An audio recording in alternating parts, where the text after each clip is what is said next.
क्या आप सोच सकते हैं कि एक अनजान नंबर से आया सिर्फ एक मैसेज आपकी हंसती खेलती गृहस्थी की चिता सजा सकता है।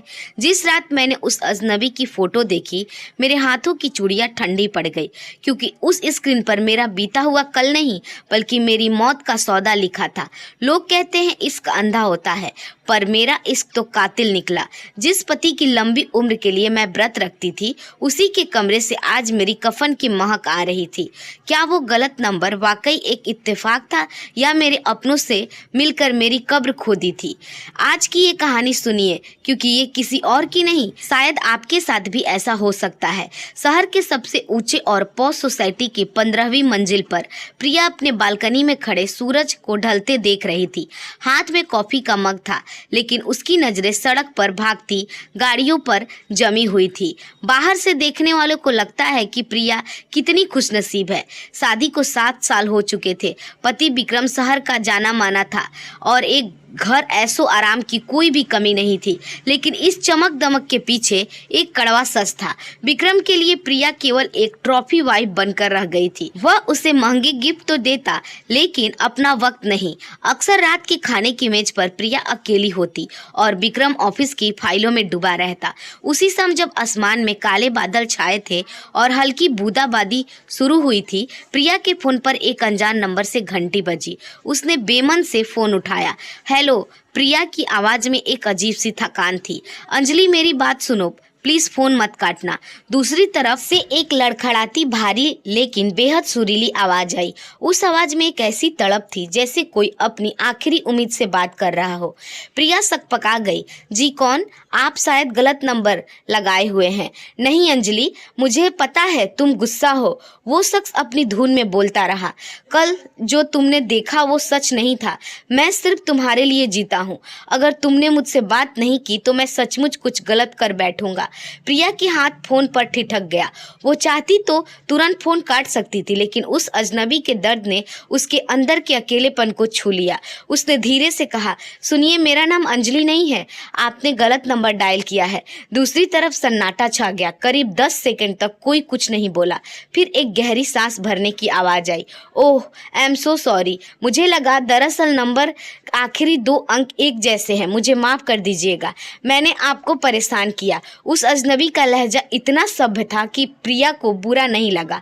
उसने कह दिया, कोई बात नहीं, होता है। अगले 2 दिन तक कुछ नहीं हुआ, लेकिन तीसरे दिन जब प्रिया एक मॉल में खरीदारी कर रही थी, फिर उसी नंबर से मैसेज आया। उम्मीद है आपकी चाय आज कड़वी नहीं होगी। उस दिन मेरी बदतमीजी के लिए फिर से माफी, समीर। प्रिया के चेहरे पर अनजाने में एक मुस्कान आ गई। उसने रिप्लाई किया, चाय अच्छी थी समीर, बस यहीं से एक ऐसी शुरुआत हुई जिसकी कल्पना प्रिया ने कभी नहीं की थी। समीर और प्रिया के बीच बातें बढ़ने लगी। समीर एक आर्किटेक्ट था, या उससे ऐसा बताया था। वह प्रिया को अपनी शायरी सुनाता, उससे उसकी पसंद पूछता और सबसे बड़ी बात, वह प्रिया को सुनता था। विक्रम के साथ रहते हुए प्रिया को कभी वह अहमियत नहीं मिली जो समीर उसे फोन पर दे रहा था।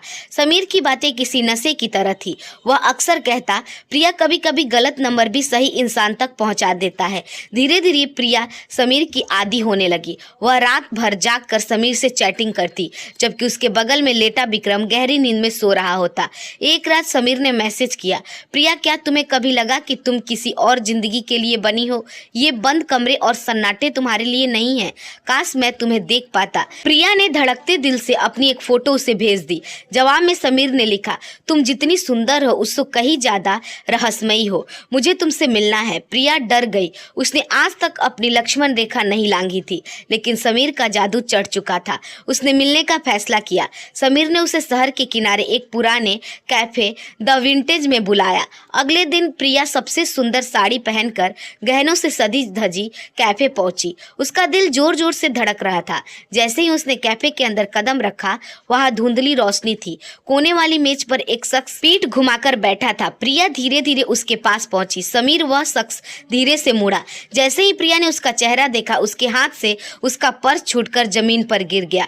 उसके चेहरे का रंग सफेद पड़ गया और गले से आवाज निकलना बंद हो गई। सामने समीर नहीं था, बल्कि वहां कोई ऐसा बैठा था जो प्रिया के अतीत का वो काला पन्ना था जिसे उसने 7 साल पहले जला दिया था। कैफे की मध्यम रोशनी में प्रिया पत्थर की मूरत बनी खड़ी थी। सामने मेज पर वो शख्स बैठा था। वो समीर नहीं था, वो आर्यन था। आर्यन वही शख्स जिससे प्रिया 7 साल पहले बेतहासा प्यार करती थी। लेकिन विक्रम के अमीर खानदान और रसूख के आगे उसके पिता ने प्रिया की शादी जबरदस्ती विक्रम से कर दी थी। प्रिया की आवाज कांप रही थी। आर्यन, तुम यहाँ कैसे? और समीर कहाँ है? आर्यन के चेहरे पर एक कुटिल मुस्कान थी। उसने इत्मीनान से अपनी कॉफी का घूंट भरा और कहा, समीर? कौन समीर प्रिया? क्या वो शख्स जो तुमसे फोन पर मीठी मीठी बातें करता था, वो जो शायरी सुनाता था? प्रिया का दिमाग चकराने लगा। मतलब वो तुम थे? वो गलत नंबर, वो सब एक नाटक था? आर्यन खड़ा हुआ और प्रिया के करीब आकर फुसफुसाया, गलत नंबर महज एक इत्तेफाक नहीं था प्रिया, वो एक जाल था। मुझे पता था कि विक्रम की नजरों में तुम्हारी कोई कीमत नहीं है। मुझे पता था कि तुम अकेलेपन से तंग आ चुकी हो। बस मुझे सही वक्त का इंतजार था। प्रिया ने पीछे हटते हुए कहा, तुमने ऐसा क्यों किया? तुम मेरी जिंदगी बर्बाद करना चाहते हो? बर्बाद? आर्यन हंसा। मैं तो तुम्हें आजाद करना चाहता हूँ, इस सोने के पिंजरे से, इस दिखावे की शादी से। लेकिन उसकी एक कीमत है। प्रिया को समझ आ गया था कि यह प्यार नहीं बल्कि बदला है। आर्यन ने अपने फोन में कुछ स्वाइप किया और स्क्रीन पर प्रिया की तरफ घुमा दिया। स्क्रीन पर वो सारी चैट्स थी जो प्रिया ने समीर के साथ की थी। वो पर्सनल बातें, वो रात भर की बातें और वो तस्वीर जो प्रिया के समीर को भेजी थी। आर्यन ने ठंडे लहजे में कहा, सोचो अगर ये चैट्स और तुम्हारी ये तस्वीर विक्रम के पास पहुंच गई तो क्या होगा? वो तो तुम्हें तलाक भी कभी नहीं देगा, बल्कि तुम्हें उस घर में धक्के मारकर निकाल देगा और तुम्हारी इज्जत नीलाम हो जाएगी। प्रिया की आंखों में आंसू आ गए। तुम मुझसे क्या चाहते हो? विक्रम के ऑफिस की लॉकर की चाबियां। आर्यन ने अपनी असली चाल चली। मुझे पता है कि विक्रम ने कुछ ऐसे सीक्रेट डॉक्यूमेंट्स घर पर रखे हैं जो उसे सलाखों के पीछे पहुंचा सकता है। मुझे बस वो चाहिए। बदले में मैं ये सारे सबूत मिटा दूंगा और तुम्हारी जिंदगी से हमेशा के लिए चला जाऊंगा। प्रिया उस रात घर वापस आई तो उसका पूरा शरीर कांप रहा था। बेडरूम में विक्रम हमेशा की तरह अपने लैपटॉप पर काम कर रहा था। उसने प्रिया की तरफ देखा तक नहीं और रूखेपन से कहा, इतनी देर कहाँ थी? डिनर तैयार है। प्रिया ने कुछ नहीं कहा और उसे पहली बार विक्रम के उस बेरुखी भरे व्यवहार पर गुस्सा नहीं बल्कि डर लग रहा था। क्या वो अपने पति के साथ गद्दारी करेगी या फिर अपनी इज्जत बचाने के लिए आर्यन की बात मान लेगी? अगले 2 दिन तक प्रिया एक जिंदा लाश की तरह घर में घूमती रही।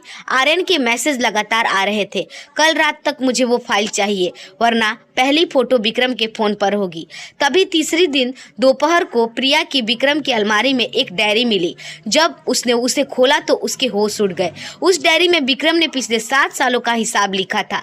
एक पन्ने पर लिखा था, प्रिया को शायद लगता है कि मैं उससे प्यार नहीं करता, लेकिन मैं ये सब बिजनेस और ये पैसा सिर्फ इसलिए कमा रहा हूँ ताकि उसे वो गरीबी कभी ना देखनी पड़े जो मैंने देखी थी। आर्यन जैसे लोग उसे कभी खुश नहीं रख पाएंगे। प्रिया को एहसास हुआ कि विक्रम जैसा भी था वो धोखेबाज नहीं था, लेकिन आर्यन उसे बर्बाद करने पर तुला था। तभी घर की घंटी बजी। दरवाजा खोला तो सामने समीर खड़ा था, लेकिन वो आर्यन नहीं था, ये एक अजनबी लड़का था। उसने कहा, नमस्ते, क्या आप प्रिया जी हैं? मेरा नाम समीर है। दरअसल मेरा फोन कुछ दिन पहले चोरी हो गया था और मुझे पता चला कि उस फोन से आपको कुछ कॉल्स जा रहे हैं। प्रिया का सिर घूमने लगा। अगर यह असली समीर है तो वह फिर आर्यन के पास वो चैट कैसे पहुंची? इसका मतलब खेल और भी बड़ा था। प्रिया के सामने दरवाजे पर खड़ा वह नौजवान खुद को असली समीर बता रहा था। प्रिया का दिमाग सुन्न हो गया। उसने कांपते हाथों से समीर के अंदर आने का इशारा किया। देखिए, समीर ने अपना नया फोन दिखाते हुए कहा, मेरा पुराना फोन 1 हफ्ते पहले एक कैफे से चोरी हो गया था। मैंने सिम ब्लॉक करवाई, लेकिन कल मुझे मेरे क्लाउड बैकअप पर कुछ अजीब नोटिफिकेशन मिले। कोई मेरे नंबर का इस्तेमाल करके आपसे चैटिंग कर रहा था। मुझे लोकेशन ट्रैक करके आपका पता मिला और मैं बस आपको आगाह करने आया हूँ।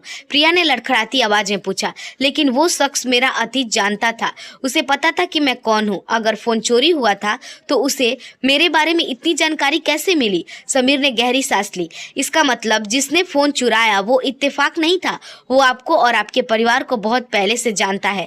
उसने जानबूझकर मेरा फोन चुराया ताकि वो गलत नंबर का बहाना बना सके।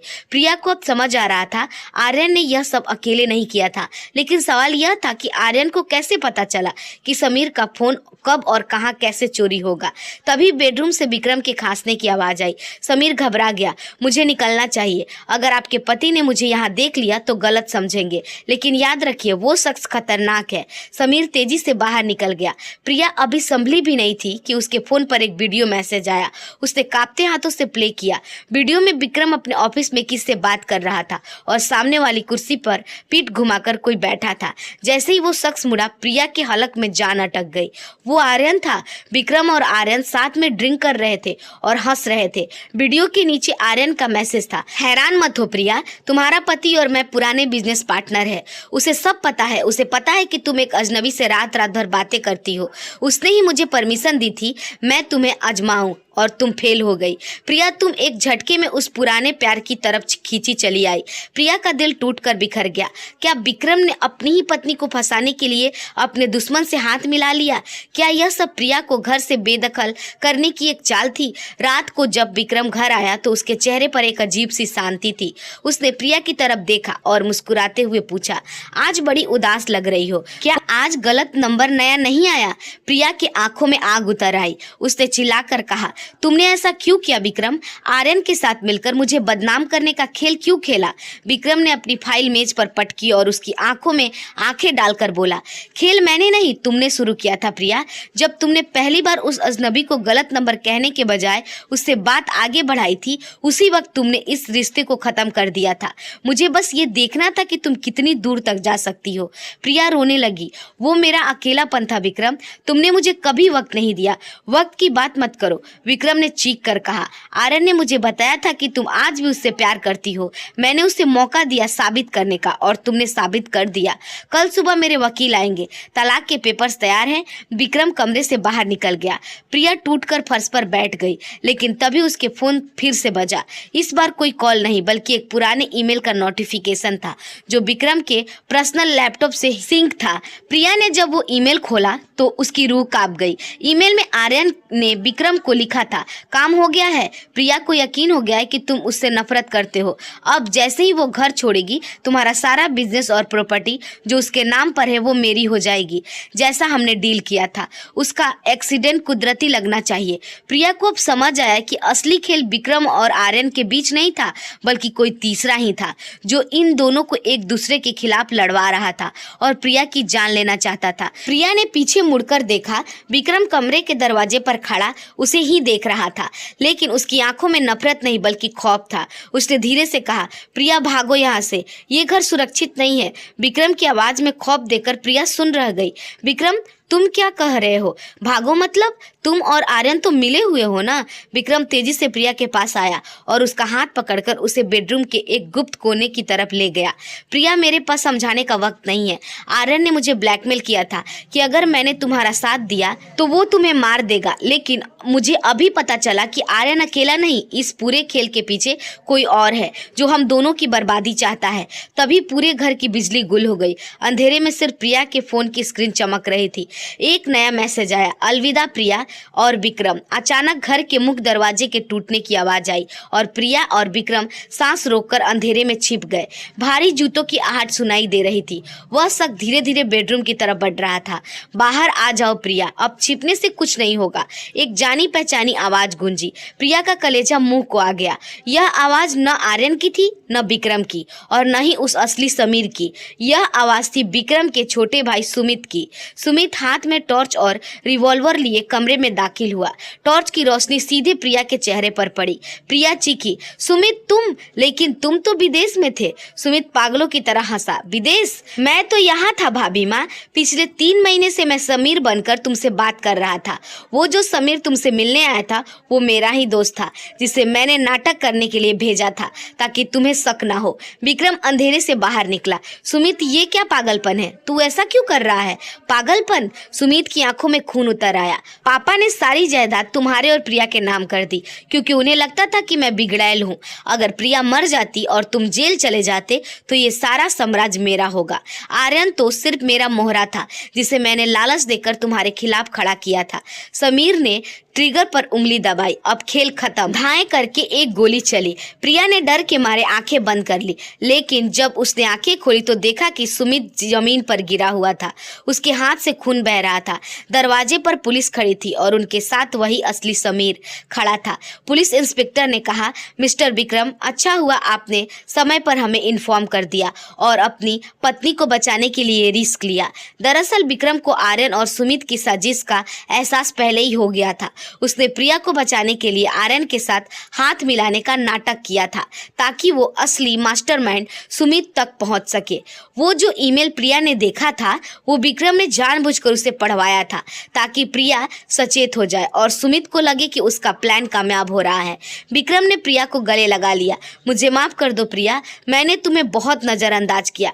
मुझे लगा कि पैसा ही सब कुछ है, पर उस गलत नंबर ने मुझे एहसास दिलाया कि मैंने तुम्हें कितना अकेला छोड़ दिया था। प्रिया की आंखों में आंसू थे, पर इस बार वो अकेलापन के नहीं, सुकून के थे। उसने अपना फोन उठाया और उस गलत नंबर को हमेशा के लिए ब्लॉक कर दिया। सुमित और आर्यन जेल की सलाखों के पीछे थे। प्रिया और विक्रम ने अपनी जिंदगी की एक नई शुरुआत की, जहां अब कोई तीसरा शख्स या कोई अनजान कॉल उनके बीच नहीं था। कहानी की सीख, कभी कभी गलत रास्ते भी हमें यही सबक सिखा जाते हैं और रिश्तों में संवाद की कमी ही तीसरे व्यक्ति को जगह देती है। दोस्तों, उम्मीद है आपको हमारी कहानी अच्छी लगी होगी। अगर हमारी कहानी आपको पसंद आई हो तो हमारे वीडियो को लाइक और चैनल को सब्सक्राइब जरूर कीजिएगा। धन्यवाद।